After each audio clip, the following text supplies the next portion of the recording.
কেকার স্বাদ কাহনে সকলকে স্বাগতম। আশা করি তোমরা সবাই খুব ভালো আছো, আমরাও ভালো আছি। আজ তোমাদেরকে বানিয়ে দেখাবো কড়াই পনির। তাহলে আসো দেখে নিই কী করে করছি কড়াই পনির। তোমরা কিন্তু সঙ্গে থেকো। কড়াই পনির করার জন্য এখানে সবার প্রথমে পনিরগুলোকে চৌকো শেপে কেটে নিয়েছি। আর এখানে এখন নুন আর কাশ্মীরি লঙ্কা দিয়ে খুব সুন্দর করে মেখে কিছুক্ষণের জন্য একে রেস্টে রেখে দেব। দেখো খুব সুন্দর করে আমি মেখে নিচ্ছি, মাখানো হয়ে গেছে। এখন এইদিকে একটা কড়াইতে নিয়ে নেব, দিয়ে দিয়েছি কড়াইতে বাটারটাকে একটু মেল্ট হতে নেব। মেল্ট হয়ে গেলেই এর মধ্যে দিয়ে দেব গরম মশলা, দারচিনি, লবঙ্গ আর এলাচ। এটাকে একটু সুন্দর করে হালকাভাবে নেড়ে নেব। এর থেকে একটা সুন্দর গন্ধ বেরিয়ে এলেই এখন এর মধ্যে দিয়ে দেব পেঁয়াজ কুচি, টমেটো কুচি আর দিয়ে দেব আদা আর রসুন। এটাকে খুব সুন্দর করে নেড়ে চেড়ে সফট হতে দেব। আর সফট হওয়ার জন্য একটুখানি এখানে নুন ব্যবহার করে নিচ্ছি, তাহলে পেঁয়াজ আর টমেটোটা খুব তাড়াতাড়ি সফট হয়ে যাবে। আর এখন এখানে দিয়ে দিচ্ছি কাজু আর দিয়ে দেবো 3টে লঙ্কা। এটা দিয়ে খুব সুন্দর করে নেড়ে চেড়ে হতে দেব। আর এইদিকে দেখো যে ক্যাপসিকামগুলো দেখতে পাচ্ছ না, তোমাদের সঙ্গে আমার মায়ের ক্যাপসিকাম বাগান শেয়ার করেছিলাম। তখন শুধু ক্যাপসিকাম গাছে ফুল এসেছিল। এই ক্যাপসিকামগুলো সব আমার মায়ের গাছের। তো ক্যাপসিকাম হওয়ার পরে আর আমি ওখানে যেতে পারিনি মায়ের কাছে, কিন্তু মা সব ক্যাপসিকাম আমার জন্য পাঠিয়ে দিয়েছে। খুব সুন্দর করে দেখো ক্যাপসিকামগুলোকে কেটে নিয়েছি। কলকাতায় বসে মায়ের গাছের ক্যাপসিকাম খাচ্ছি, এটা অনেক বড় ব্যাপার আমার জন্য। লাল ক্যাপসিকাম, সবুজ ক্যাপসিকাম সব কেটে নিয়েছি। আর এখানে পেঁয়াজটাকেও কেটে নিয়েছি কড়াই পনির করার জন্য। আর এখানে আর একটু ব্যাটার দিয়ে পেঁয়াজটাকে দিয়ে দিয়েছি। পেঁয়াজটাকে একটু সফট করার জন্য আবার একটু নুনও দিয়ে দিলাম। পেঁয়াজটাকে নামিয়ে নিয়েছি। এখন এখানে দিয়ে দিচ্ছি 2 রকমের ক্যাপসিকাম। এখানে ইয়েলো ক্যাপসিকাম আমি ব্যবহার করিনি, কারণ মায়ের গাছে ইয়েলো ক্যাপসিকাম হয়নি। মা যেটা পাঠিয়েছিল সেটা দিয়েই আমি আজকে কড়াই পনিরটা করব। কিন্তু ক্যাপসিকামগুলো সত্যি খুব সুন্দর হয়েছে।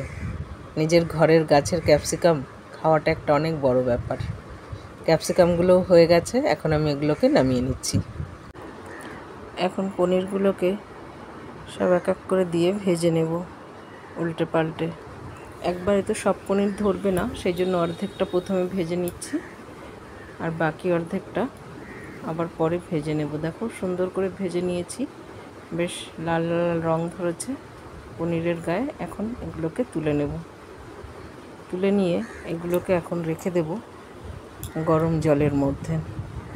গরম জলে রাখলে কি হয়, পনিরগুলোকে শক্ত হয় না, পনিরগুলো বেশ সুন্দর সফট থাকে। দিয়ে দিয়েছি গরম জলের মধ্যে। কড়াইতে দিয়ে দেবো আর একটু বাটারটা মেল্ট হলেই পেঁয়াজ, টমেটো, রসুন, আদা আর কাজু দিয়ে আর শুকনো লঙ্কা দিয়ে যে পেস্টটা করে রেখেছিলাম ভাজার পরে, সেটা এখন এর মধ্যে দিয়ে দিয়েছি। এটাকে এখন খুব সুন্দর করে আরেকবার কষিয়ে নিতে হবে।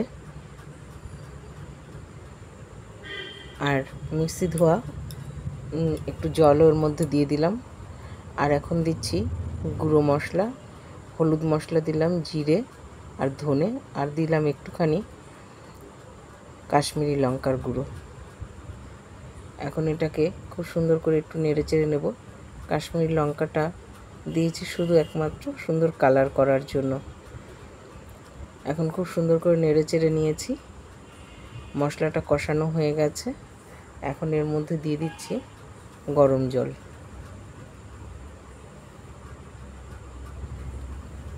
খুব বেশি গ্রেভি করব না, একদম মাখো মাখো থাকবে, সেই জন্য খুব বেশি জল দেব না। এখন গ্রেভিটার উপরে কসুরি মেথি দিয়ে দিলাম, সেটাকেও একটু সুন্দর করে এর সঙ্গে জাল করে নেব। খুব সুন্দর জাল হয়ে গেছে। এখন দিয়ে দিচ্ছি এর মধ্যে পনির আর ভেজে রাখা পেঁয়াজ আর ক্যাপসিকাম। খুব সুন্দর করে মশলার সঙ্গে এগুলোকে মিশিয়ে নেব। সবগুলোর সঙ্গে খুব সুন্দর করে মিশিয়ে নিয়ে একটু জাল তুলে নিতে হবে। এই কড়াই পনিরের সঙ্গে ফ্রাইড রাইস, নান, পরোটা, লাচ্ছা পরোটা যে কোনো কিছুর সঙ্গেই তোমরা ডিনারে খুব সুন্দরভাবে এটাকে সার্ভ করতে পারো। আর এর মধ্যে যে কোনো একটা হলেই ডিনারটা সত্যি একদম জমে যাবে। দেখো কত সুন্দর কালার হয়েছে, আর যেমন দেখতে সুন্দর হয়েছে না, খেতেও কিন্তু ততটাই সুন্দর হয়েছে। কড়াই পনির কালার দেখে সত্যি মন ভরে যাচ্ছে। এইদিকে দেখো একটু ঘি দিয়ে দিলাম নামানোর আগে। ঘি দিলে না কড়াই পনিরের স্বাদটা আরও অনেক বেড়ে যায়। খুব সুন্দর করে নেড়ে চেড়ে এখন আমি নামিয়ে নেব এটাকে। তোমরা কিন্তু অবশ্যই ঘরে এটা করবে। দেখতে যতটা সুন্দর লাগছে না, খেতে কিন্তু সত্যি খুবই সুন্দর হয়েছে। আমি যেভাবে করলাম এভাবে কিন্তু একবার অবশ্যই করো আর আমাকে জানিও। এখন ডিনারটা সার্ভ করে নেব। নিয়ে নিচ্ছি লাচ্ছা পরোটা আর নিয়ে নিয়েছি পেঁয়াজ, আর এখন নিয়ে নেব কড়াই পনির। কড়াই পনিরটা দেখতে যত সুন্দর হয়েছে না, খেতেও ততটাই সুন্দর হয়েছে। আর লাচ্ছা পরোটার সঙ্গে কড়াই পনির ডিনারটা জাস্ট জমে যায়। ডিনারটা ছিল সত্যি খুবই সুন্দর। আমার দেওয়া ভিডিও তোমাদের যদি ভালো লেগে থাকে তাহলে লাইক, শেয়ার, কমেন্টস করতে কিন্তু ভুলো না। তোমাদের কমেন্টস পড়তে এবং রিপ্লাই করতে দুটোই আমার খুব ভালো লাগে। খুবই পছন্দের একটা বিষয় আমার জন্য। তাহলে এখানেই শেষ করছি। সবাই ভালো থাকবে, সুস্থ থাকবে। দেখা হবে পরের আরেকটি ব্লগে।